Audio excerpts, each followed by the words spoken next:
Okay, where do I start? And that's the question that everybody needs to ask themselves. Where do I start? What can I do right now to just move the needle? Real business owner. Whatever your situation is currently is not your forever situation. That's really what real business owners is, man. Like, we don't care where you come from, where are you going? Our goal and our job is to reduce the mistakes that you have to make or the money that you have to lose. You want to be an entrepreneur, you want to be successful, don't give up. You learn, adjust, and continue to move forward. Welcome back to another episode of Real Business Owners Podcast with myself, Trevor Cowley.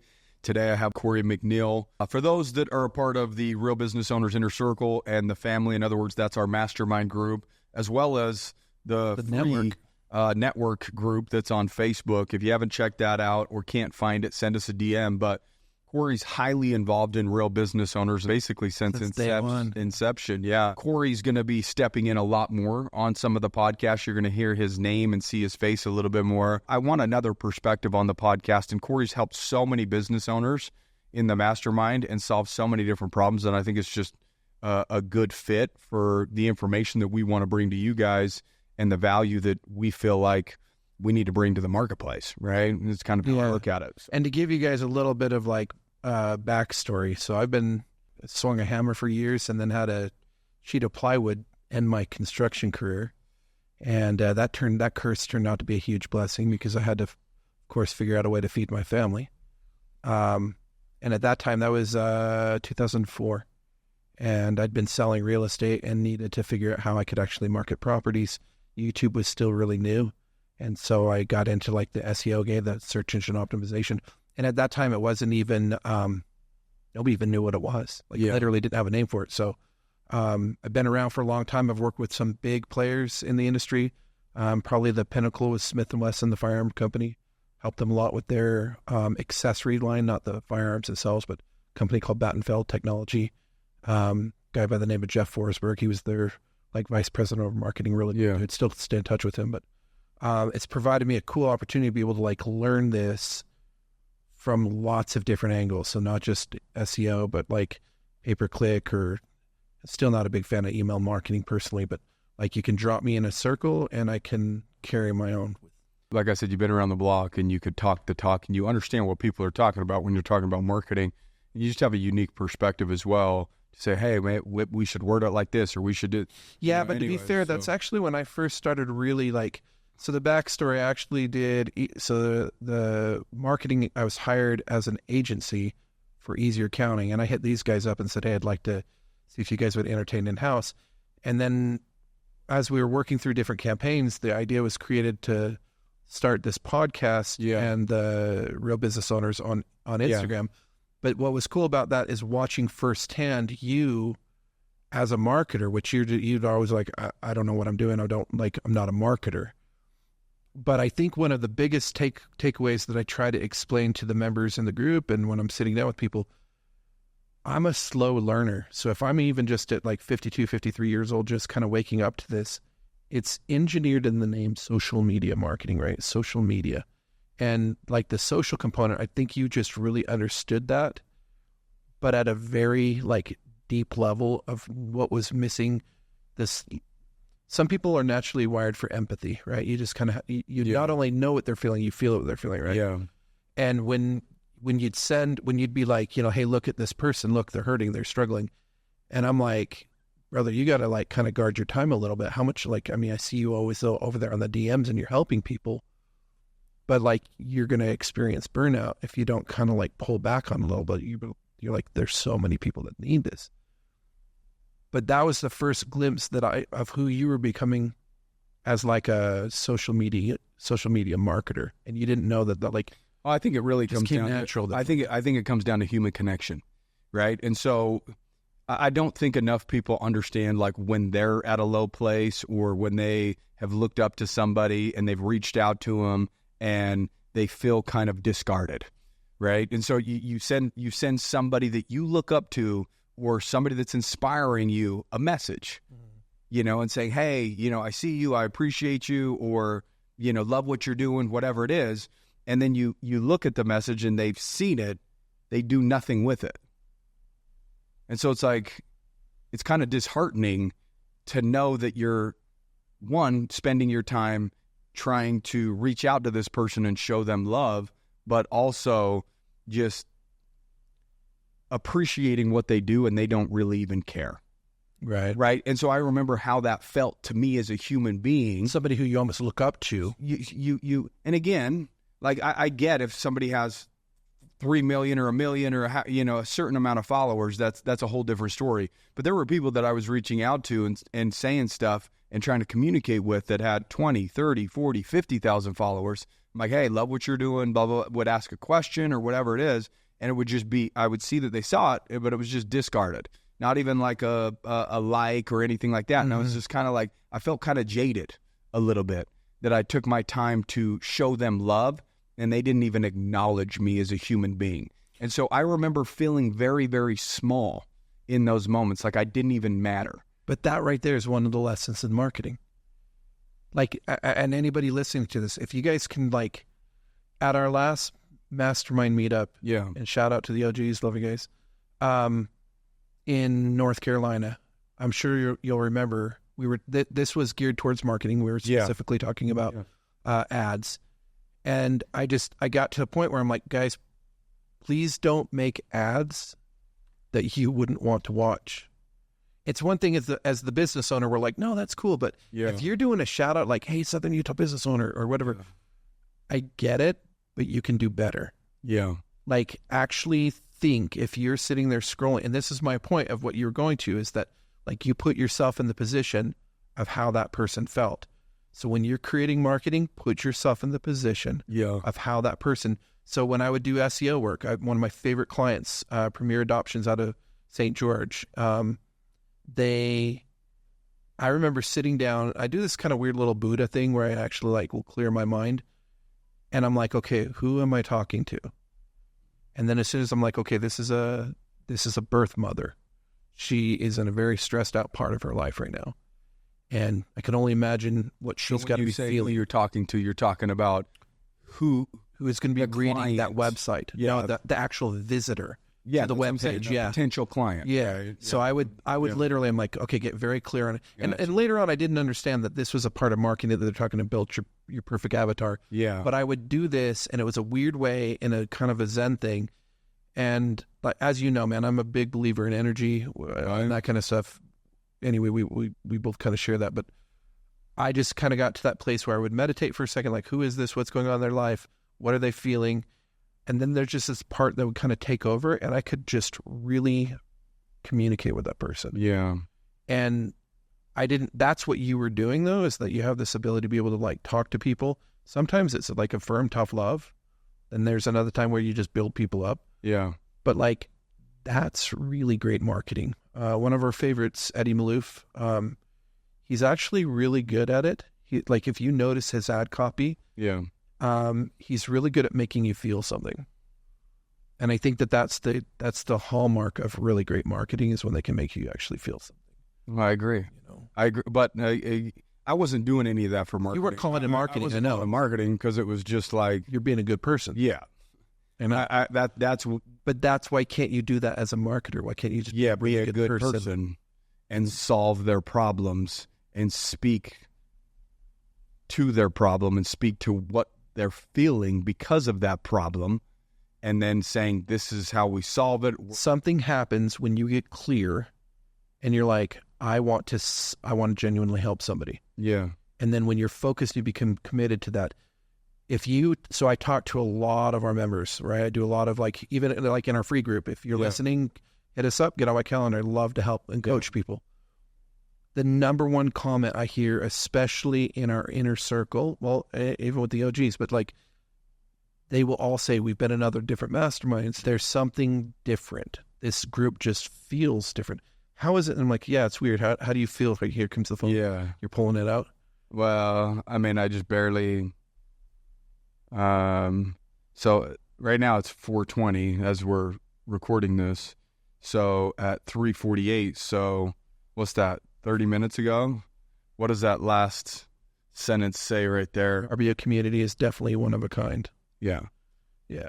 So just kind of going to what you said. Literally just spoke to a OG member who was at a different mastermind. She just had the last one. And it was when I just reached out to her, I won't say the name, but like, she's like, yeah, this was my last meeting with them. And she goes, the sad thing is, I know that a 45-minute Zoom call that we had today that I had to miss because of his tenants would have brought me more value than being here for 2 days. Mm. And so that's just something when you come into an alignment, and of course, not every industry, you know, but like if you can serve at a very high level, I actually think it is the best marketing you can have. Yeah. How many times have we ever had conversations like, oh my gosh, we're going to make so much money? None. How many times have we said, okay, you know how many people we can help with this? All the time. That's it. So the first lens we look at is what's best for our members and how can we have an impact. Yeah. We'll figure out how it makes money later. Yeah. You know? And so I just think if more people actually adopted that, first of all, what would the world look like? Well, I mean, even if you sold fucking hamburgers, how can I make the best fucking hamburger in the world rather than how can I sell the most hamburgers in the world? I mean, if you make the best hamburger in the world, you're probably going to do pretty good in terms of sales because people are going to say, you got to go try this hamburger. But see, right? you're going to take it another level. Backwards. I watched a TikTok last night about a guy. It's funny. You're saying you old man, you have all these different experiences. I watched TikTok last night. This guy was in Redding, California. Yeah. And I think it was called Gifts. And it was like the burger's called like Home of the Ugly Burger. But he says you go in there, it's run by a Vietnam vet and his wife. And the customers are basically like the cashier and the salesman or whatever. They're like, yeah, just get a plate, go in the back, tell them how you want it, and there's a condiment bar. And then he said that they just kind of talk shit. Like, he's like, dude, they're talking shit on me, and I'm just a brand new walking customer. But he said it felt different. It felt like I was at home. I felt like I was with friends. And he said, I'm telling you, this hamburger is the best tasting hamburger I've ever had. It wasn't the ingredients. It was the experience. And it's because of the fact that those people, they wait and make what? It's a connection. Yeah. Well, I mean, how many people sell chicken sandwiches? And how many times have you told me? Like Chick-fil-A versus the experience that you get with Chick-fil-A, right? Right. Yeah, but how many times have you said people are starving for connection? I believe the lack of connection is what's causing the rise in anxiety, the rise in depression, the majority of problems, right? Is because individuals just feel like, for what? So where are we making our connections now, though? Where are we making social media? Social media. It's replaced that, right? Yeah. So if you're there and your attention is focused on consumerism, or if it's not, you're not good enough, if they like, and there's some really interesting interviews. I don't remember his name. He's one of the founders of Facebook. He's one of the beginning ones. He's like, I don't let my kids on it. He's like, none of them. They are not allowed to have social media accounts, period. Mark Zuckerberg said the same thing. They are not allowed to have these things because he said, so the interviewer was saying, so you knew that there was a potential problem. He goes, we're aware of it, but we were hoping for the best outcome. He's like, but yes, we knew. Mm-hmm. And so they've had to exit through this, but it just goes like, I think that there is, and this is again, getting a kind of conspiracy theory territory. And maybe I should have brought that tinfoil, but I think that there is a larger agenda at play. I think that it's a very deliberate move to be able to drive a wedge between us and our values and what has got us to this point in history, and where we go from here is, it can be scary, man. Like, I don't know. Yeah, I don't know what the so let me ask you this. So where do you go from here? Right? Like that's the question. Like, if society is hurting and struggling right now, where do we go from here? And that's the question that everybody needs to answer. And there's only one right answer. Figure your fucking self out. Fix yourself. Because we don't have a world, a problem in the world. We have individual problems that end up being the world is fucked up, right? Like, I was talking to somebody at the gym. They're like, man, the world's just really fucked up. It's just hurting. And I said, no, we have a bunch of individuals that are hurting. And if every individual actually took accountability for their life, whether it is limiting their social media, whether it is moving their body, whether it is putting good information into the mind, how active are you and purposeful about the information that goes into your mind? The thing that makes you think about everything in your life. So if the thing that makes you think isn't being fed with something good, but you want something good to come out of it and you're depressed and you have anxiety, like that's a problem.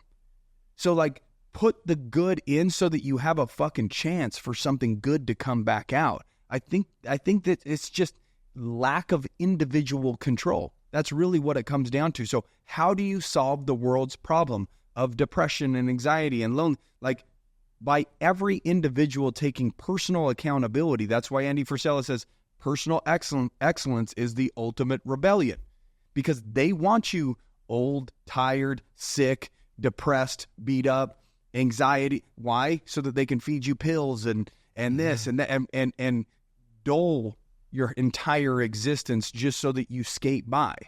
That's what they want. So how do you rebel against what they want? By being the happiest, healthiest version of yourself. And how do you do that? How do you do it? It's the old school principles. Have you got sunlight? What are you eating? How actively are you moving your body? What are you putting into your mind? Who are you surrounding yourself with? And the answer to who we're surrounding ourselves with is fucking social media. Okay?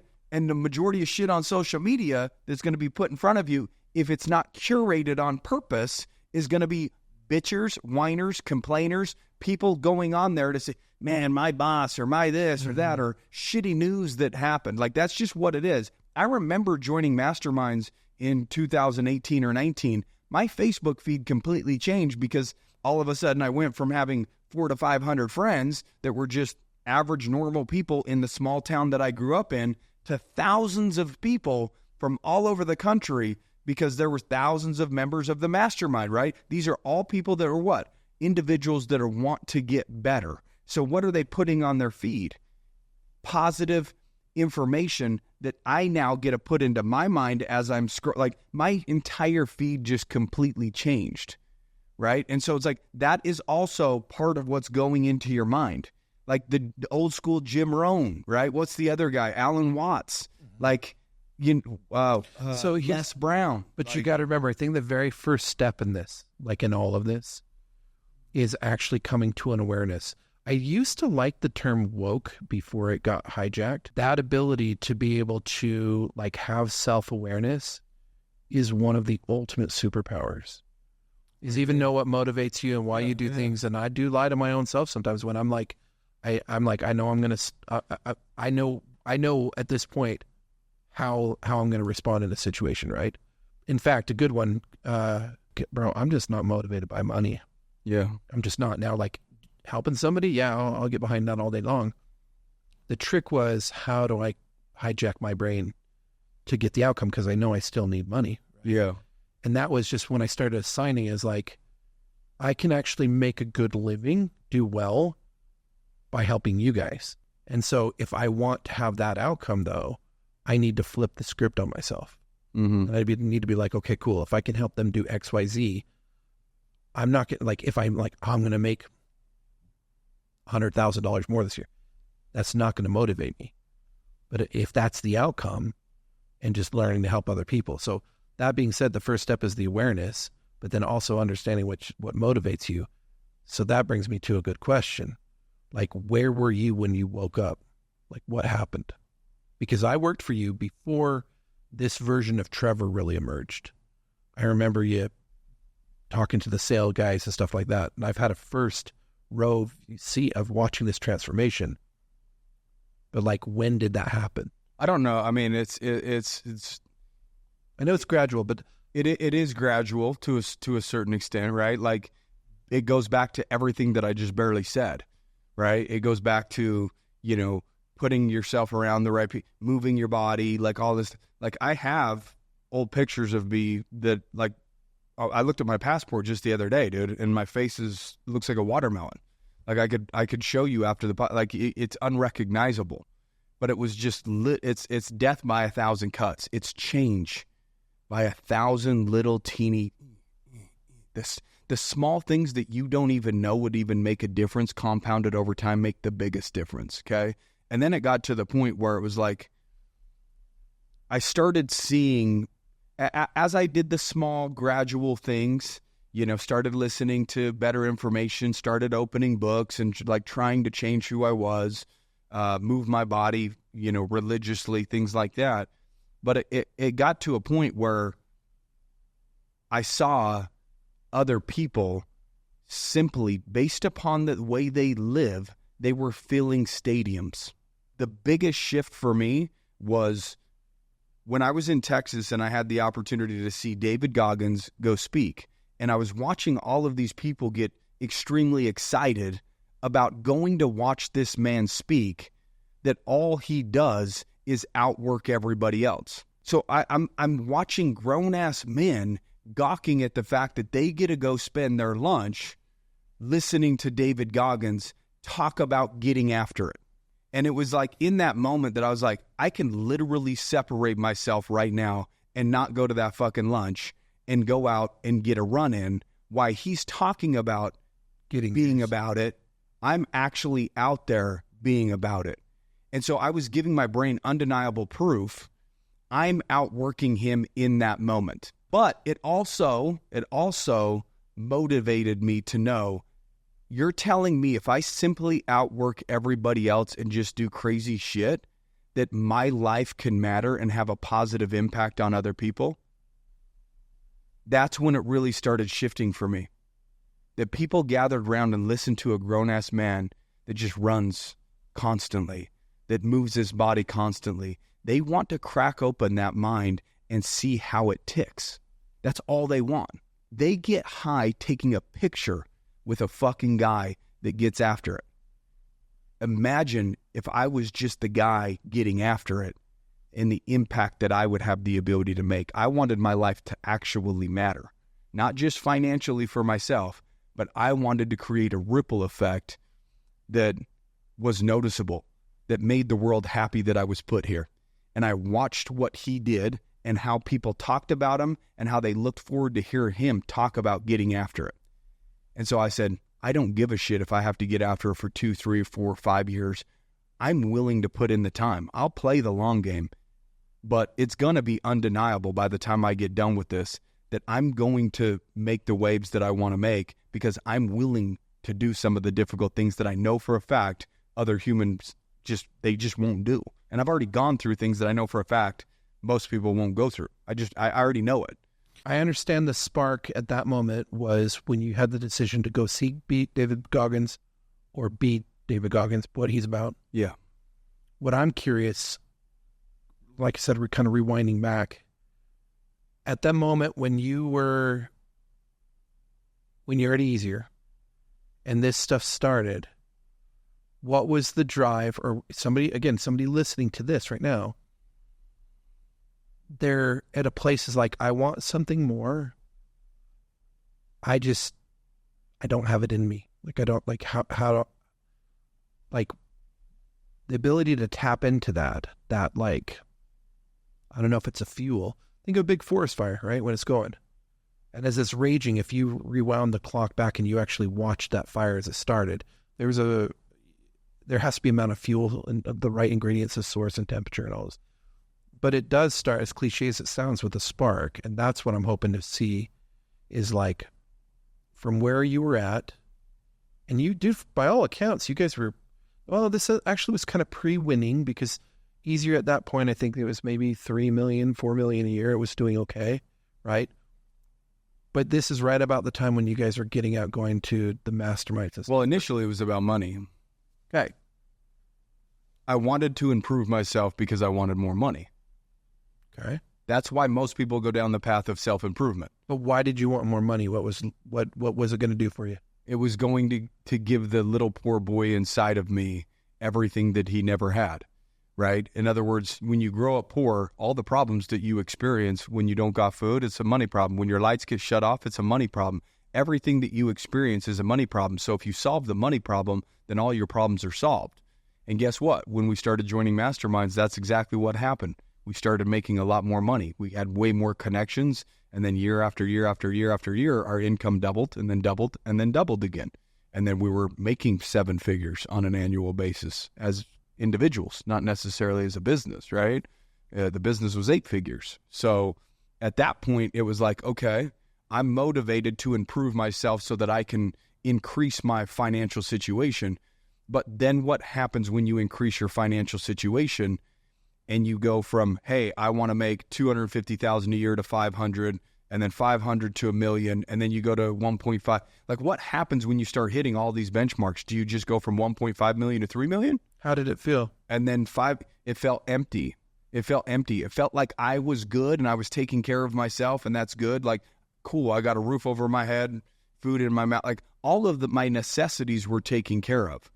Now, when you put your focus on just one target, which is money, which is a great target to put your focus on, that's a high level need in society. We need money to survive. But what happens when you receive that? Like, if there was no material things that existed that you had want for, and you had no want for money, what would you do with your life then? Because what if you end up working hard enough and you get exactly what it is that you say that you want? Then what? You've heard the quote by Jim Carrey. Yeah. He says, I wish everybody all the money and fame they want to realize that that's not the answer they're searching for. I think people say, well, if I had that, then I'd be happy. So it justifies their lack of happiness. So that they say, well, if I was that person, then I would have it too. Right? So everybody needs to justify why they are my boss. Okay, so they use justifications. I want to ask this then. Okay, so you wanted to pursue it because the pursuit of money fulfilled a need from when you were a child and you were lacking, right? Yeah. And so by you taking on and having possessions and wealth, was it so I can show the world, like, I am better than the way I was raised? Like, I just didn't want my kids to grow up the way that I grew up. Is really what it was. I didn't want them to understand poverty, the way that I understood poverty. And even when you fulfilled that still felt empty. That's what you're saying, though. Yeah. I mean, I set out to do something, and I accomplished that something. But I think every human needs to always have a target, because if you don't have a target and a reason to wake up so what if the reason that you have to wake up every day is money and you make money? You have to come up with a new reason, or else you're going to find yourself in a very dark place.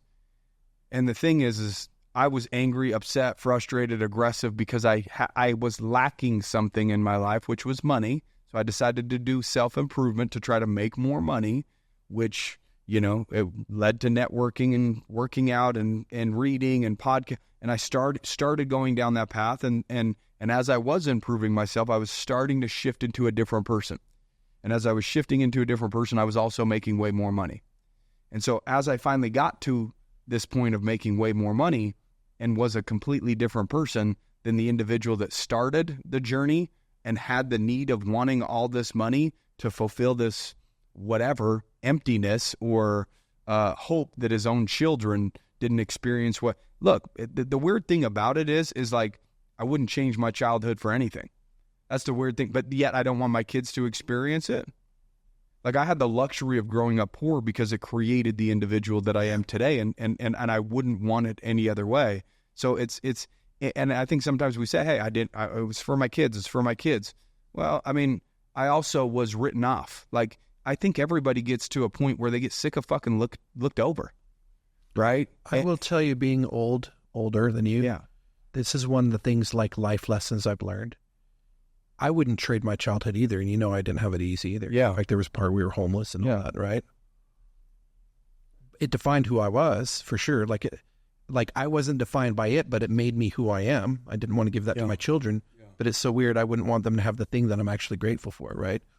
But every other child that I've ever been given that's been really, really hard, really, really difficult, even though I don't want it while I'm going through it, it's not until afterwards I look back and like, okay, I kind of see why I needed that. Yeah. So that whole struggle of doing it, I think that there's just a point that comes into it that there's this awareness that is built after it. I think everybody believes deep down that their life has more meaning and they're supposed to do something great with their life. I believe that at one point every human being feels that, like they wonder, right? And we just say, okay, well, in order for my life to have meaning, I have to have a ton of money. Gandhi didn't have a ton of money. Mother Teresa didn't have a ton of money. Like, if you read the book Power versus Force, it talks about that. It talks about, oh, you think that you need all of these things in order to create a ripple effect in the world. And it goes down a list of all these people that didn't have anything that created a massive ripple effect, right? And so it's pretty cool in how that book breaks down the power versus force, right? Some people try to force things upon other people, and some people live in a way, their whole essence makes people just want to be better, right? And I wanted to gravitate more towards that, right? Because once the money thing was taken care of, then it was like, okay, well, I want my life to have meaning. What would bring me the most meaning would be if I created a version of myself that was good enough to make a large impact on other people's lives. Then it would make me feel like I'm living in a manner that makes my life worth it and brings it purpose, right? And so that's what everybody's looking for. What's my purpose? I don't know. What's what's going to give me fulfillment? That's why I go back to what we talked about earlier. Everybody's depressed and this and that. They don't know what to do. And I would say you becoming the best version of yourself, watching other people being influenced by you doing that, will give you a feeling that money can't buy. Well, I think what you're talking about, though, too, quoting from another book, Gary Zukav, it's the seed of the soul. Yeah. External sources that you draw power from, if it's your beauty, if it's wealth or whatever, yeah, those he refers to, they're not authentic, real power. If those things are removed from you, you have no power. Yeah. But if you getting up and doing the thing that's hard every single day, and you know that you can actually like win that part of the day, nobody can take that from you. Yeah. Like it's a genuine part. So if you rely as an employer, if you rely on like intimidating people and bullying them, there will reach a certain point when people, you won't have that leverage on them anymore. Yeah. Right. But if you actually come in and you invest basically like an eternal well that you can draw from forever, that's authentic power. And that's in developing other people and helping them.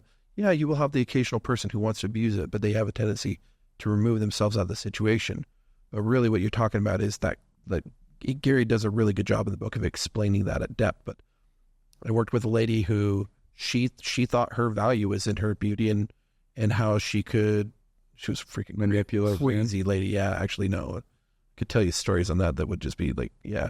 She thought that her value for men was being a sexual object. Yeah. And I talked to her and I was like, listen, I mean, I get it. There's a part that you feel like you're being fulfilled, but there will come a day when your vessel is so deteriorated, what is going to come from your life at that point that you're no longer beautiful? And she's like, I'll kill myself. She's like, I already know. The crazy part is she already knew that this was in play, but wasn't doing anything else to try to improve herself in any other way to try to like find her own personal value. And I still to this day never know what happened to her. Like I've reached out and, really sad. Still hoeing around. Yeah, it's looking for it. No, I actually don't think she's around anymore. Like really. But that just goes without saying is that like building into things that actually have like, long-term value. That's what you're talking about. And that's the play with Real Business Owners and the Mastermind. It like is investing in people and trying to help them along their journey, and doing so create something to where we can actually like have longevity because it's actually authentic. Yeah. Trying to help other people. I'm excited to have you around on the podcast a lot more with even some of the wisdom that you shared on the podcast today and just some of the questions that you asked. And I know people are going to get a ton of value out of it. So, I mean, that's something that's super exciting for me. For be really transparent. It's very awkward for me. Yeah. But I told you I'd do it just like, I'm like, okay, because I don't want to do it, I'll do it. Yeah. That dude, some people are like, dude, I don't want to run. And I'm like, well, running owns you then. Literally, it owns you. It's stopping because you hate doing something and it doesn't feel good. It's making you do something or not do something that would actually be good for you, is what I say. So, in other words, that does own you. It's stopping you from doing something. Well, I'm aware enough to know. I was like, when we first talked about it, I felt that part like withdraw. Yeah, you're like, nah. And I'm like, ooh. But then the question immediately, like, why? I'm like, because I don't like the way it makes me feel. Yeah. Well, when I said to myself, I'm like, what if I could run 10 miles a day? My mind immediately said, dude, there's no way. And I was like, But what if I did? Because then that would my own mind didn't even think it was possible when I had the thought. So if I actually can get to the point of doing it, then it's undeniable proof to myself that I'm doing something that the old version of me couldn't do. So that ends up being undeniable proof that I'm actually getting better with age. And there's nothing that feels better than actually just getting better, right? And I think that that's part of, if we were talking about depression or this other, part of that is like looking around, nothing's getting better. Nothing's getting better in my life. It seems, to be worse and worse and worse. It either will get worse with age or it'll get better with it. Those are the only two options. Nothing is going to sit idle, right? And so I just wanted to see if I could really pull it off because my own mind turned on me in that moment. And it's made me realize that we can do far more than what our own minds can comprehend, because the comprehension that our mind currently has is only off of the data of the past, things that we have done or haven't done in the past. And so therefore, it's projecting into the future. If you say, I want to do this big, scary thing, it's going to say, no, there's no way you could do that. Based upon the data that it has, it's completely accurate, which would mean one thing. You have to improve yourself in order for that to become real. And so it was like, okay, where do I start? And that's the question that everybody needs to ask themselves. Where do I start? What can I do right now to just move the needle in that little? Everybody wants to make massive, big changes. Like, well, they do that. I can't do that. Like, no, I can't do what Goggins does on day one if I wanted to try to do some of the stuff that he does. But I'm like, could I do 2 miles or 3 miles? So initially the goal was, he said his light day was 7 miles. I'm like, I think I can get to the point of running like maybe 7. That puts me in the same sphere as him. My normal days would be his bad days.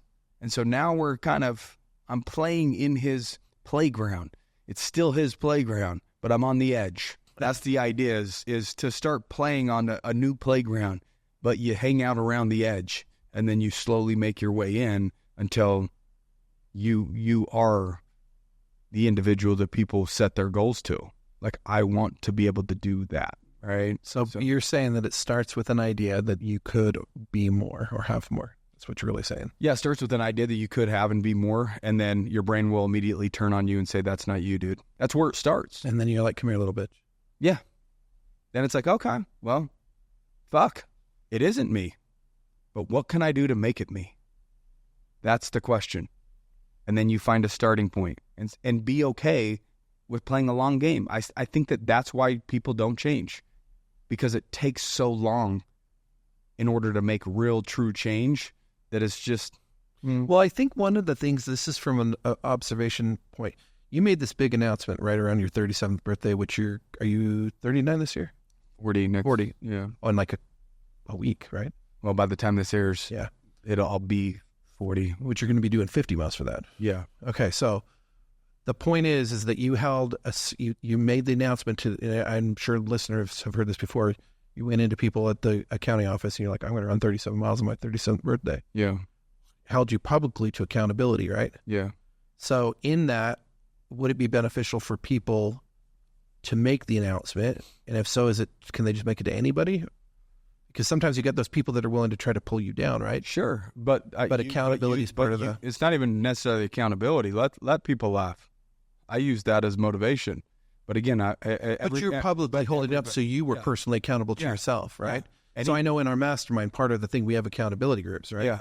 Why is that? It's because the probability of success goes way up when... So there were statistics of, if you think about something, the likelihood of you accomplishing it is, 15%. When you think about it and you write it down, the chances of you accomplishing it are 35%. If you think about it and you speak it out loud to one other individual, then it goes up to 50%. If you speak it out loud to another individual and you ask them to hold you accountable, the probability of you accomplishing it then goes up to like 80%. Yeah. So there's these statistics that go along with speaking it into existence, right? Because how many times have we had a thought that I want to become better, or I want to try to do this. And then it just remains a thought. You go to sleep, wake up tomorrow morning, and it's gone. It's gone. And you never did anything with it. But if you have the thought and you announced it, your likelihood of you executing on, and believe me, there's days where I'm like, dude, why the fuck did I ever even tell people that I'm going to run 10 miles a day for all of 2024? Why did I do that? We're going 1,000 days. We're doing 1,000 days. So sometimes me getting up and doing it is because flat out I just said that I would do it. Yeah. But you know what's cool is I can actually tell on my calls the people who are active with the accountability. I can tell those people when I'm talking to them. Yeah. I'm talking to you specifically, AJ.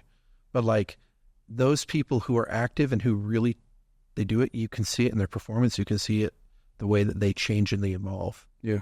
Like it is crazy to see. It's just weird. It's really think weird. about it. If you were so good at holding yourself accountable, maybe you wouldn't be in the situation that you're in.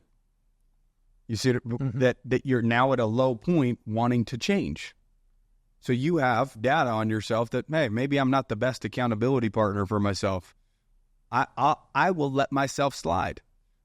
I will tell myself that it's okay not to do that thing, and I'll do it tomorrow. So you're saying if somebody wants to change, don't listen to the voice. Hold yourself accountable or declare it out loud, and how you're even more likely to succeed. If you have somebody that you say, will you hold me accountable to this? Or you have somebody do it with you, right?